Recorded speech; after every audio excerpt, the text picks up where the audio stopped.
Hello, everyone. I'm Barry Scholes. I'm president of the CPG Professional Networks, formerly Kraft Foods Alumni Network. This is a webinar of our professional development series. Are you falling into the development gap trap?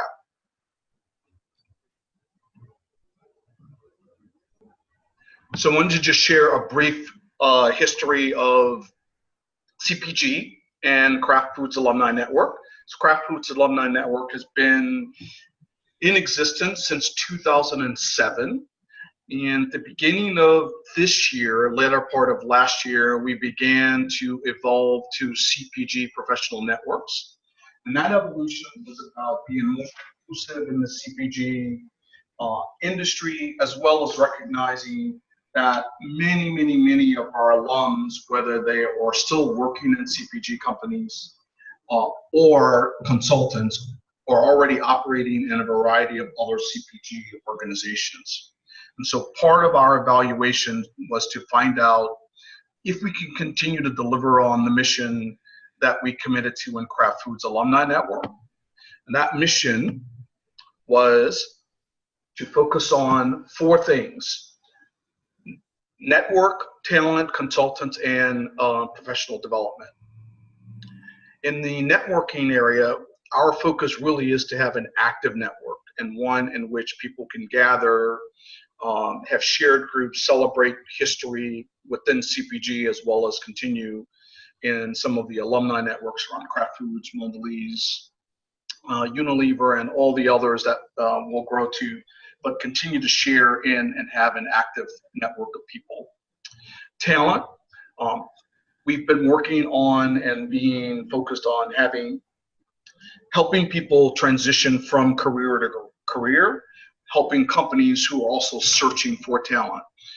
So we have job board, and we have, we'll continue to build our resources around talent. Development, today, and the webinar that we're doing today is a part of this particular slice that we're focused on, which is webinar series, discussion groups, mentoring partnerships, and executive panels. So you'll see some more information around our executive panels. Consultants, so we have a cadre of consultants who are out there doing work in a variety of functional areas. They are content experts, and so we're looking to build a vibrant community to help with business-to-business connections, as well as helping consultants be better consultants. So these are all the four areas in which we focus. We continue to build the network so that we can deliver and build a healthy community. So I spoke about more development. So we have the webinar today. We have another webinar coming up on October the 3rd. We have a panel, executive panel discussion, October 11th in New Jersey, November the 18th in Chicago. November the 18th in New York, Rye, New York.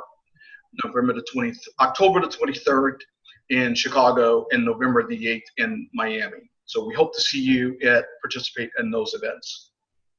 So today our focus is on this: are you falling into the development gap trap?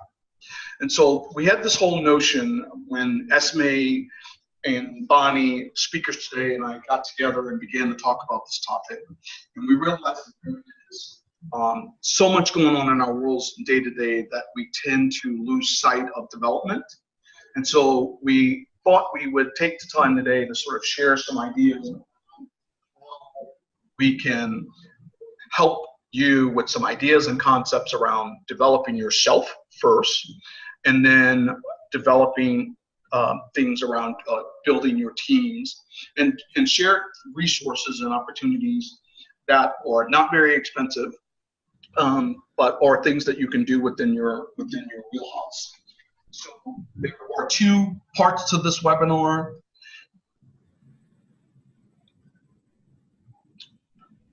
Pardon me.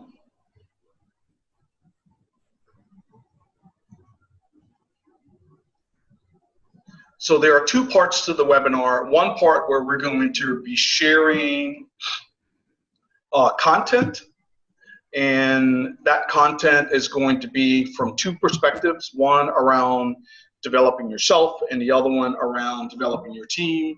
And then the second part will be an opportunity for Q&A session on the back end that will entertain questions from you, the audience, around your questions around team development or personal development. So the other thing that we've incorporated is polls. Polls where we use our cell phone, text and answers, and give you an opportunity to actively participate in the webinar.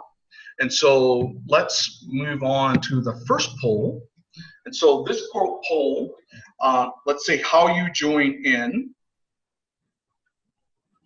is to dial or text in the top of your screen, go to your text where it says recipient, you want to put 22333, and then on the very bottom where you enter your message, you want to put in Perry Scholes 398. Press enter, and then you will get an email, text message that says you've joined the survey or polling. And so let's see. So you should get a message that says you've entered the poll. Welcome. And then you can choose. Text in your response. Is it A or B?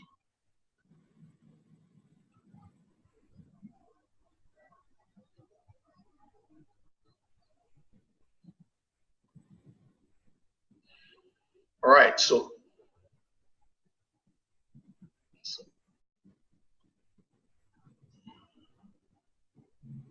again, you're gonna, at the top of your screen where it says phone number 22333, at the bottom where it says a text message, it's Perry Scholes 398.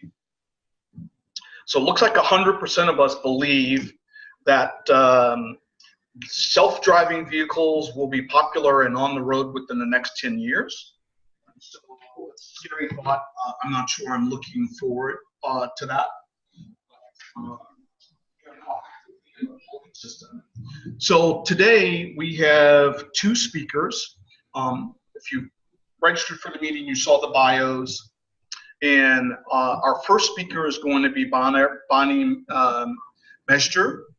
And Bonnie is a alum of Kraft Foods and has done work in a number of other companies in and around organizational development and leadership coaching. And the first part that we're going to talk about is developing yourself, because in the analogy that we use, we sort of think about the airline analogy where in a case of an emergency, you should put the mask on yourself first before you help others. And so in that vein, we're going to start there. So Bonnie, you hello. Up.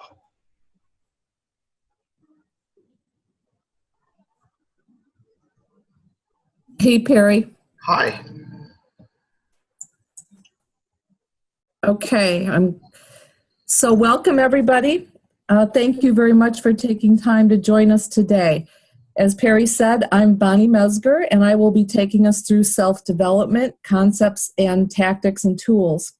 Just a quick self-introduction. During my 22 years at Kraft, I was fortunate enough to serve in many of the business units, actually, as well as one of the manufacturing facilities. I served in operations, quality assurance, and then about midway through my career, I shifted into organizational development in the HR group. And part of that time was in the Marketing Leadership Development Academy and Global Talent Management function. And I met many, many great leaders and teams during those years. Then after Kraft, starting in 2008, I spent 9 years in Savannah, Georgia for a company, Gulfstream Aerospace Corporation. They're the makers of those really nice business jets. I was an organizational development and leadership coach for many of the business units at the headquarters, as well as spanning many of the field sites, including Appleton, Wisconsin, and many on the East Coast, as well as international sites in England and China. I had wonderful experience in the leadership development field, and so now, since about a year ago, I'm currently serving as an independent organizational development consultant and coach, and I'm based near Madison, Wisconsin. Kind of came back home, as it were, and I'm delighted to be with you all today for this webinar. So let's get right into it now. And I'm trying to advance the screen. And let's see here. Perry, can you please take me to the next screen, because for some reason my mouse is not, my arrow keys aren't working.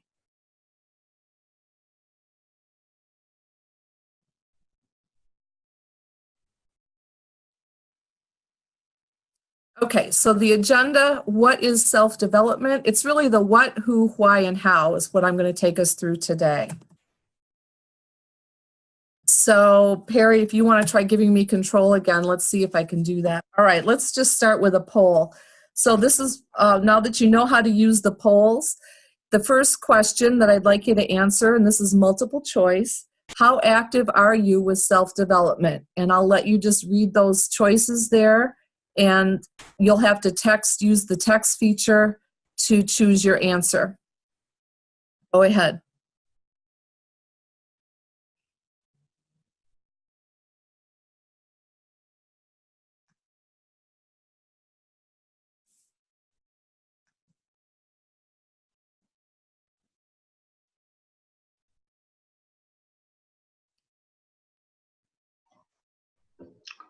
Yes, and if you are trying to figure out how to use the poll, you want to type in 22333 as the phone number that you would be texting to, and then Perry Scholes 398 as the text message, and hit enter. And so we'll give it a couple of more seconds to get more feedback. Thanks, Perry.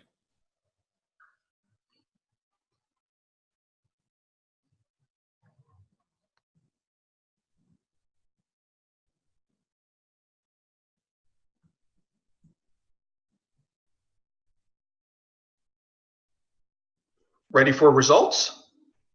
I think you should see them here.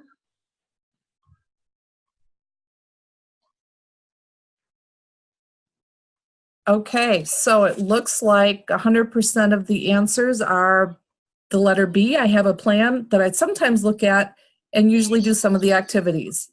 So as good multiple choices, there's really no right answer in this. It was just to give you a sense of thinking more actively about how you are approaching your own self-development. And so it's great that you sometimes look at it and usually do activities, and that's a very good start. So maybe today's discussion then will give you some more ideas about how you would like to approach it. So Perry, why don't you try giving me access again, and let's see if that works.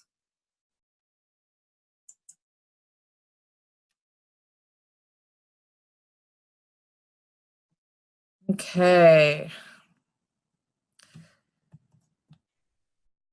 Well, unfortunately, the technology worked before, but it's not, I'm not able to advance the screen, unfortunately.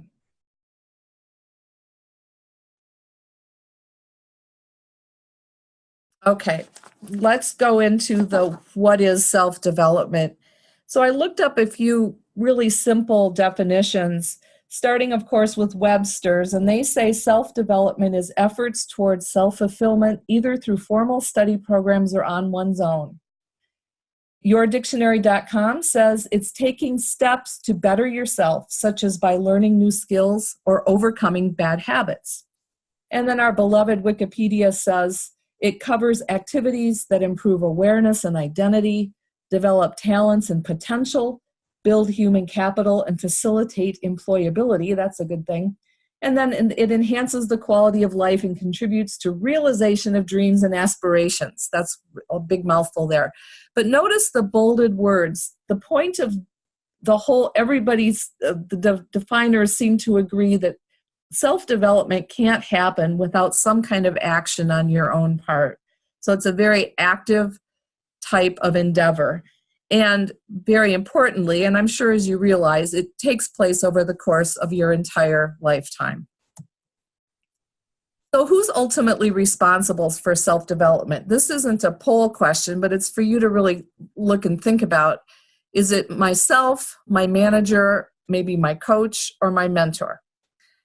And hopefully you've realized that ultimately, being the key word, it's myself, me. I am responsible for my own self-development. Now, my manager, coach, and mentor and sponsor and other folks around me certainly play a key role in supporting and, helping me see some of my blind spots perhaps, but ultimately I am responsible for it myself. And we'll talk a little bit more later about the role of other people.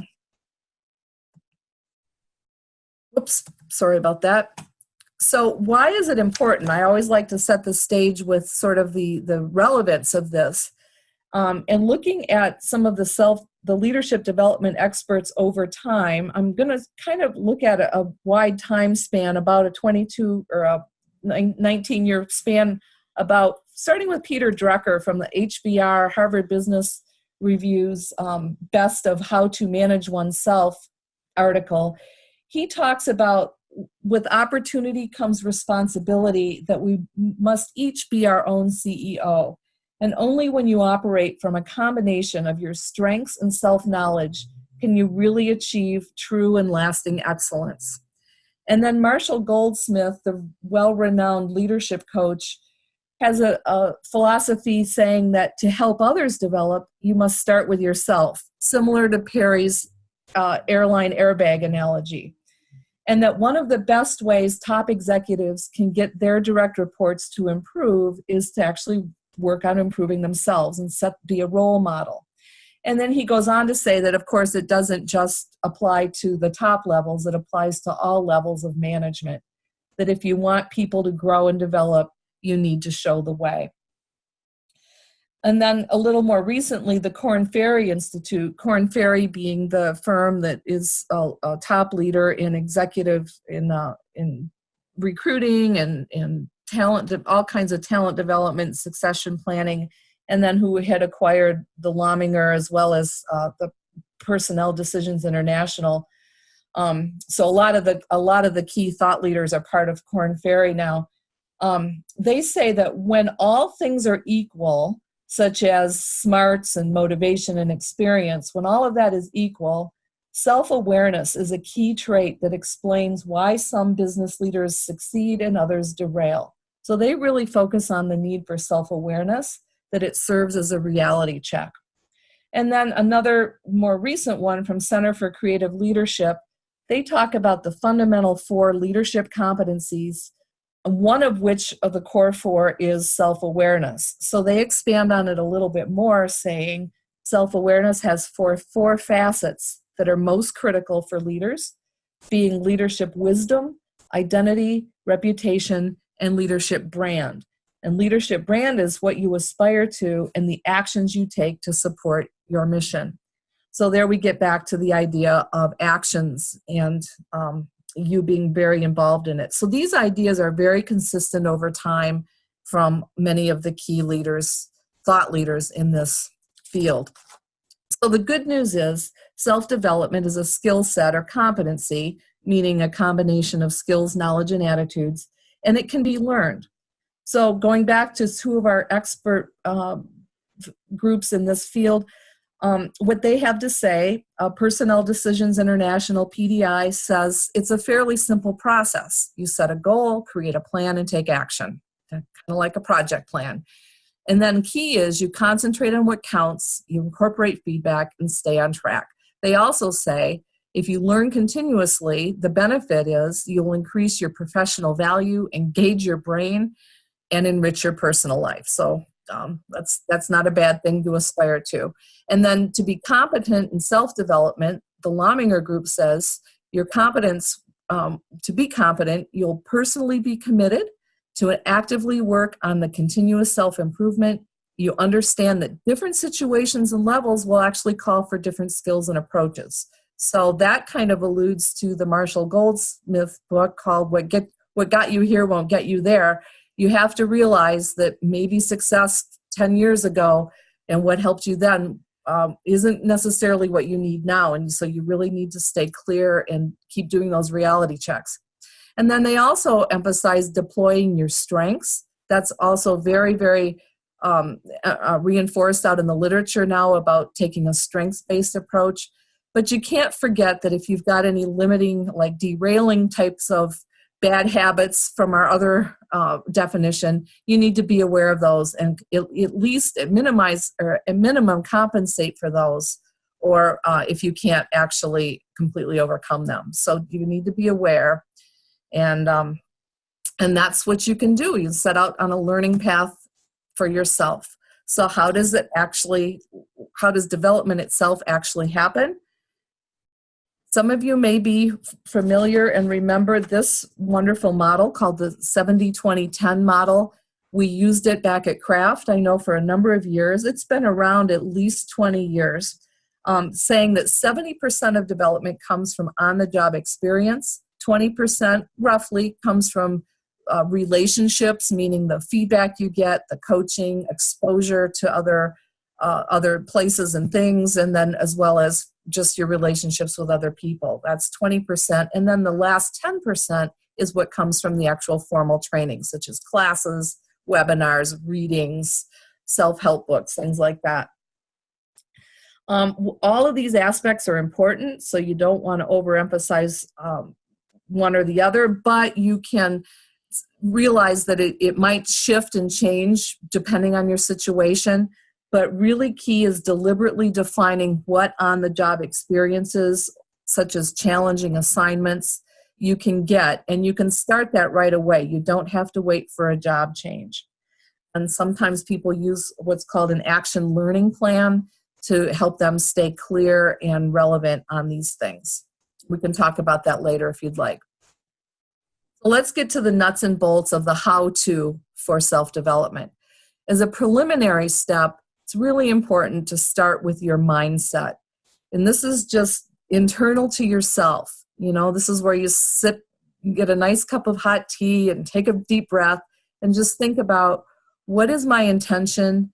Am I really willing to commit to following through? How am I going to take responsibility? And when will I need to be willing to course correct? So basically, it's about being a good steward of your own life. Think about what's my intent for developing and what outcome do I want?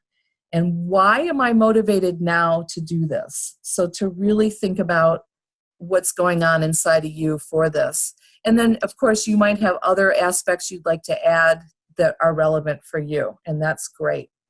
So now that you start with your mindset of intention, there's basically 6 simple steps about self-development.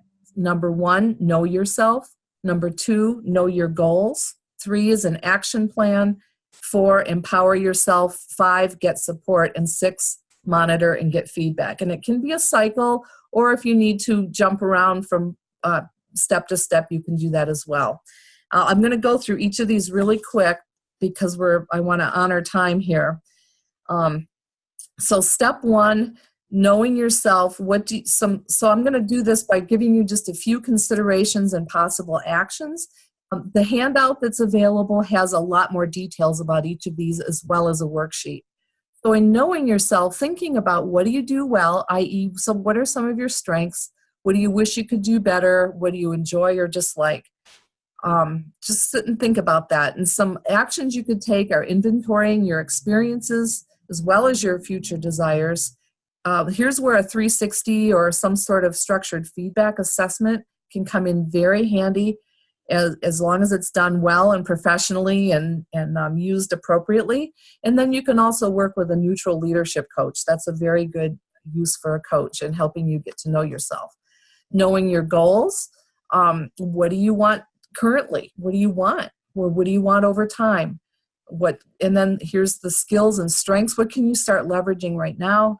And then what new experiences or skills do you need to gain? This is where you could talk with your manager or your mentor to just really get some clarity around that.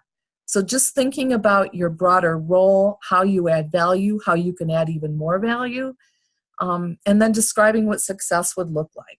So that's how you start to get clear on goals. Then, of course, it's getting down to it. Get down to business. Start an action plan. And again, you don't need to put this off. What are ways you can grow in place right now, this moment? Who can you learn from?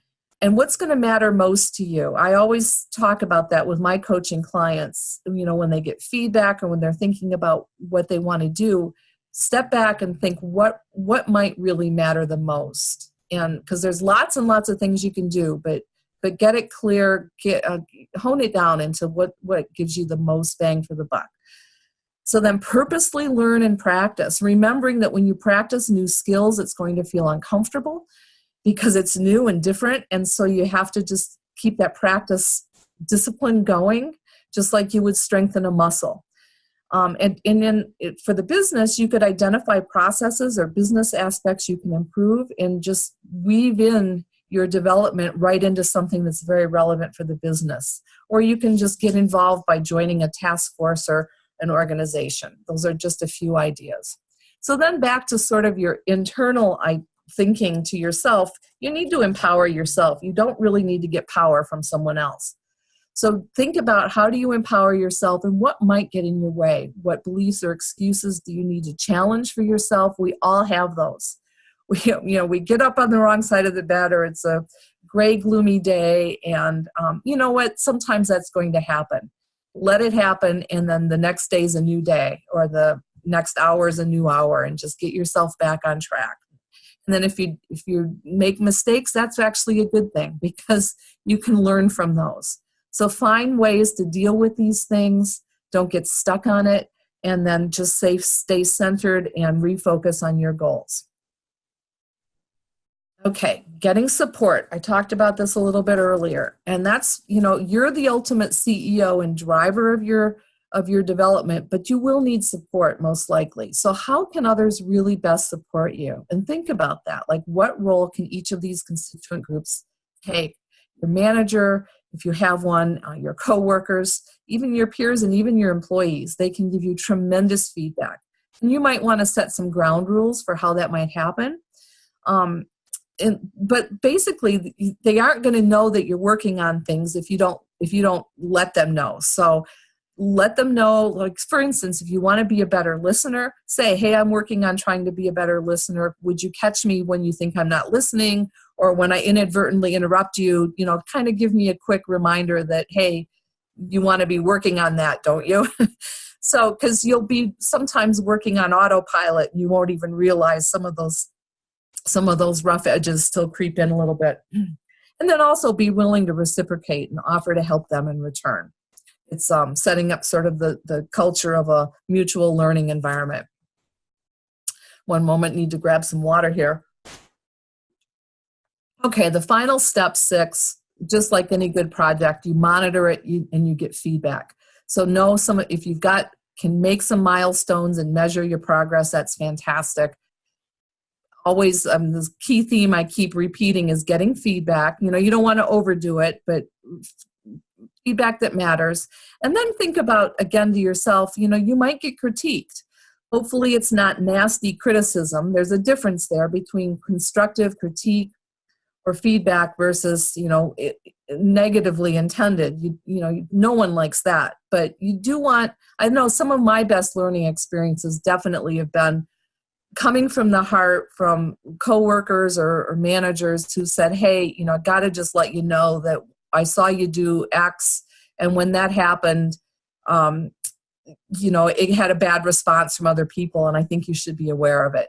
That it didn't feel good at the time, but I was very, very grateful to get that kind of feedback, and it gave me a chance then to do something about it. So you need to listen to it, reflect on it.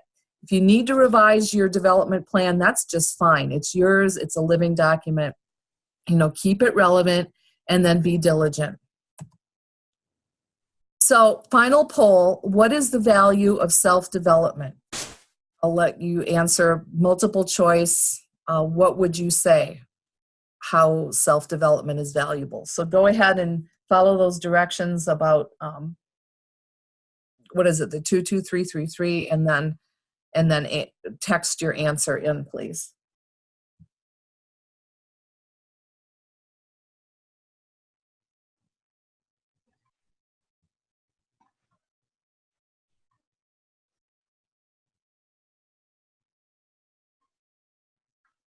Perry, I'm assuming you're still there, and do you want to help?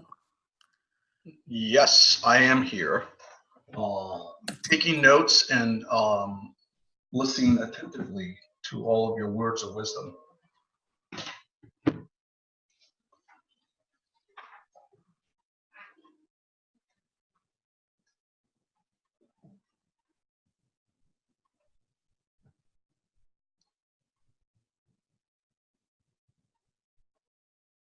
All right. So, okay, so it looks like 33% say it helps me grow personally. It's definitely true, enriches my life. And then all of the above was the 67% of the respondents, in that it helps professionally, personally, as well as it can help me do a better job for my employer, even if I'm self-employed. I am my own boss. So, it's whatever is right for you. Hopefully a good, self-development helps you in all aspects of your life, professionally and personally. And, and then when people are strengthened and empowered from their own being and doing things that they love, ultimately, that leads to a better job for the employer. So I'm going to try to advance us to the next slide. If not, Perry, can you take me to the next slide, please?